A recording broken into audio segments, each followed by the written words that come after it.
अस्सलाम वालेकुम, मैं हूँ शाहिद हुसैन।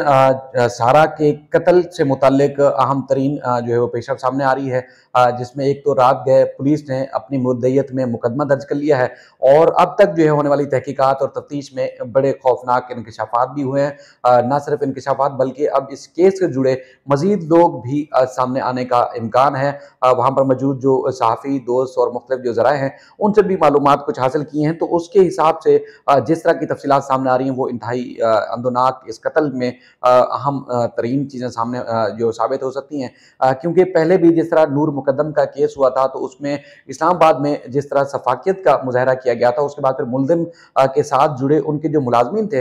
उन्होंने उस कत्ल को छुपाने के लिए या उसके बाद फिर उस कत्ल पर जो पर्दा डालने के लिए अपना रोल प्ले किया था। लेकिन उसके बाद फिर आपने देखा कि जिस तरह हुकूमत खुद इन्वॉल्व हुई और उसके बाद फिर हुकूमत ने न सिर्फ मुल्ज़मान के खिलाफ उस जो है वो शवाहिद जमा किए उसको सजा दिलवाने के लिए, बल्कि उनकी जितनी भी चालें थी वो सारी नाकाम हुई। अब इस केस में भी जो अब तक जो शवाहिद हैं, जो अब तक तफसीलात सामने आ रही हैं, दो मुल्ज़मान यानी कि शाहनवाज अमीर और इसके अलावा जो शाहनवाज की वालदा हैं, वो तो अब तक की शवाहिद के मुताबिक उसी घर के अंदर सिर्फ 2 लोग मौजूद थे। लेकिन चूँकि एक फार्म हाउस है, बड़ा घर है और वहाँ सीसीटीवी कैमरे और दीगर जो है शवाहिद जमा भी किए जा सकते हैं, लेकिन अब तक उनके नाम या दीगर लोगों के सामने नहीं आए। लेकिन इस केस में जो जुड़े जो लोग हैं उनका ना सिर्फ कॉल डेटा बल्कि सीडीआर और दीगर चीज़ें भी पुलिस के मुताबिक हासिल की जा रही हैं, ताकि इस केस में कौन-कौन और मुलव्विस है और किन-किन की जो है वो इसमें इन्वॉल्वमेंट है उसकी जो है वो तफसीलात हासिल की जा रही है। लेकिन इसमें कुछ अगर बैकग्राउंड पे जाएँ तो जिस तरह जो तफसीलात आई हैं कि फेसबुक के ज़रिए इनकी दोस्ती हुई थी और ये ख़ानदान जो है अमेरिका में और उसके बाद 2 भाई जो है कनाडा में और ख़ातून जो है दुबई में जॉब करती थी और जिस तरह 1 रोज़ पहले वो मुलाकात के लिए यहाँ आई और उनका बज़ाहिर जो उनके जो काम थे या उसके बाद उनकी जो एक एक्टिविटी नज़र आई वो सिर्फ़ और सिर्फ़ इस शख्स के साथ रहने के लिए यहाँ पर आई थी और उसके बाद फिर रहने के लिए आई, गाड़ी भी ली और उसके बाद फिर एक ही रात में उनका मर्डर हो जाता है, उनको कत्ल कर दिया जाता है और कत्ल जिस तरह सफाकियत से किया जाता है, इसमें मुल्ज़िम के जो ज़हनी तवाज़ुन है या मुल्ज़िम की जो एक सफाकियत है उसके ऊपर जो है वो पर्दा जो है वो मज़ीद खोलने के जो है मुतरादिफ हो सकता है। अब चूँकि अमेरिका, कनाडा, दुबई को छोड़ के खातून यहाँ कराची जो इस्लामाबाद में रहने के लिए पहुँची, तो आखिर ऐसी क्या वजह थी कि मुल्ज़िम ने उसको इस हद तक जो है वो सफाकियत का मुज़ाहरा करते हुए कत्ल कर दिया कि उसके कोई बीच में कोई गवाह या कोई सबूत छोड़ने के लिए भी उसने कोई चीज़ बाकी नहीं जो है वो रखी। उसमें चूँकि अयाज़ अमीर जो सीनियर सहाफ़ी हैं, इनकी भी अपनी अलहदगी हो गई थी, इनकी अपनी बीवी से और उसके बाद फिर उस घर में ये नहीं रहते थे, जो चक शहज़ाद का घर है जहाँ पर ये मर्डर हुआ है। लेकिन उसमें रात को 12-1 बजे का वाक़या है और सुबह 9-10 बजे के करीब जो है वो पुलिस को इत्तला दी जाती है। तो उसमें पुलिस का ये दावा है जो वहाँ जो सोर्सेज़ हैं उनका ये दावा है कि इस मर्डर में चूँकि माँ अगर गवाही ना भी दे इस मामले के लिए, लेकिन चूँकि इस मर्डर में गवाही या उसमें जो शरीके जुर्म है वो उसकी वालदा ज़रूर हो सकती है, क्योंकि इस अकेले इस शख्स का जुर्म नहीं हो सकता। पहले भी आपने देखा कि ना सिर्फ नूर मुकद्दम वाले मामले में मुज़म्मतें की गई, बल्कि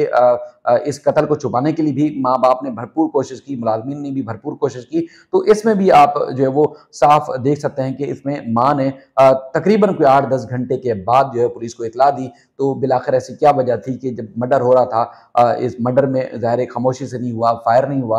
एक तशद्दुद करके बदतरीन तशद्दुद करने के बाद इसको कत्ल किया है। तो इसकी जो है वो यकीनी तौर पर उसका शोर भी मचा होगा, उसकी आवाज़ भी आई होगी। ऐसा तो नहीं है कि उसकी जो है वो आवाज़ ना आई हो और उसके बाद फिर अचानक ही उसका मर्डर कर दिया गया हो इस खातून का। बाकी जो इसके फ़ॉरेंसिक टेस्ट हैं, पोस्टमार्टम है, वो हासिल कर लिया गया है। पुलिस के मुताबिक उसके गर्दन और जिस्म के दीगर हिस्सों पे चोटें आई हैं, लेकिन सबसे बड़ी जो अहम वजह बताई जा रही है वो जो बाथटब है उसके अंदर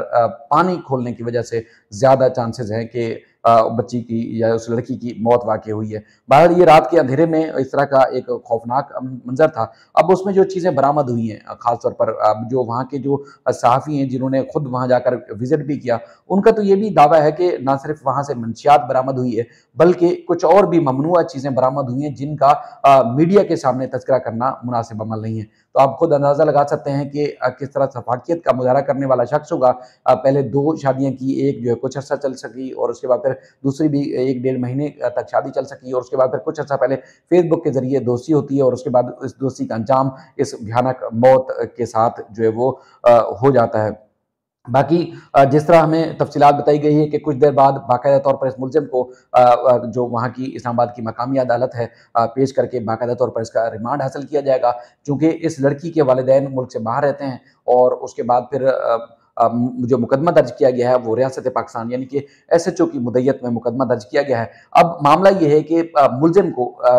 कड़ी से कड़ी सज़ा दिलवाने के लिए पुलिस को ना सिर्फ़ नाकाबिल तरदीद शवाहिद मज़ीद जमा करने होंगे, बल्कि वो सबूत, वो तमाम बयानात, वो तमाम आइनी शाहिद गवाहों के बयानात भी कलमबंद करने होंगे, रिकॉर्ड हासिल करना होगा कि मुलज़िम किसी तरीके से बच ना पाए। क्योंकि जिस तरह एक ये वाक़या हुआ है उसमें मुल्ज़मान की तरफ से जो हमेशा हीले-बहाने इस्तेमाल किए जाते हैं, वो सज़ा से बचने के लिए कि अगर आइनी शाहिद नहीं है, कोई गवाह और सबूत नहीं है और सिर्फ़ एक इंसिडेंट की रिपोर्ट है, तो उस बुनियाद पर अदालत मुल्ज़िम को सज़ा किस तरह दे सकती है। ये खुद एक टेक्निकल मामला भी है और एक जुर्म साबित करने के लिए ये मामला इंतहाई अहम भी है। लेकिन चूँकि अब फ़ॉरेंसिक जो है वो कराने के लिए उसके नमूने जो जिस्म के नमूने हैं, मुख्तलिफ़ बॉडी के अज़ा हैं, वो लेके लाहौर फ़ॉरेंसिक लैब भिजवा दिए गए हैं। अब उससे भी कुछ चीज़ें सामने आएँगी और उसके बाद फिर पुलिस चूँकि इस केस में जब तक खुद शवाहिद इकट्ठे नहीं करेगी तब तक जो है वो ये मामला शायद ये सही सिमत की तरफ ना जा सके। बाकी अब तक जो इतलात हैं बॉडी हवालगी के हवाले से कोई खातिर-खा पेशरफ्त नहीं हो सकी है कि अब उसकी मुंतकिली के लिए क्या इक़दामात किए जाएँगे। लेकिन कुछ देर बाद बताया गया है कि इस्लामाबाद की अदालत में बाकायदा तौर पर इस मुलज़िम को पेश करने के बाद इसका जिस्मानी रिमांड हासिल किया जाएगा और जिस्मानी रिमांड हासिल करने के बाद मज़ीद पुलिस आज खुद इस मामले की तहकीकात करेगी कि बिलाखिर मुलज़िम ने इतना घिनौना और संगीन जुर्म कैसे किया। अब आप अंदाज़ा लगा सकते हैं कि जिस तरह हम अक्सर तज़किरे करते रहते हैं कि ये जो ज़ाती यानी कि आज खुद जो दोस्तियाँ होती हैं चाहे वो उम्र कोई भी हो लड़की की, उसका अंजाम जो है वो इसी तरह मौत के भयानक तक जो है वो एक भयानक जो कहते हैं ना कि हद तक जाकर ख़त्म होता है या इख्तिताम पज़ीर होता है। तो ये हमने मुसलसल कोशिश की कि सोशल मीडिया के ज़रिए दोस्तियाँ या उसके बाद फिर जिनको आप जानते नहीं हैं, कम उम्र की दोस्तियाँ वो उसका अंजाम यही आपके सामने है। नूर मुकद्दम वाला मामला है, इसके अलावा दर्जनों मिसालें हैं। तो हम ये चीज़ें रिपोर्ट करने का मकसद भी ये है कि आपको ये आगाह करें कि आप की अटैचमेंट करीब से नहीं है, आप क्लास फ़ेलो नहीं है, आप मोहल्ले में नहीं रहते, आप घर में नहीं रहते, आप करीब से नहीं रहते और खाली आपकी सोशल मीडिया के ज़रिए दोस्ती हुई और उसके बाद फिर दोस्ती की जो है इस हद तक जा पहुँची कि आपने सब कुछ कुर्बान करने की कोशिश की। अगर उस खातून की नीयत ना होती, उस खातून की जो है वो इस शख्स के साथ रहने की नीयत ना होती, तो फिर वो खातून इतना बड़ा स्टेप कैसे लेती? पढ़ी-लिखी ज़ाहिर है अब दुनिया के कई ममालिक में घूमने वाली खातून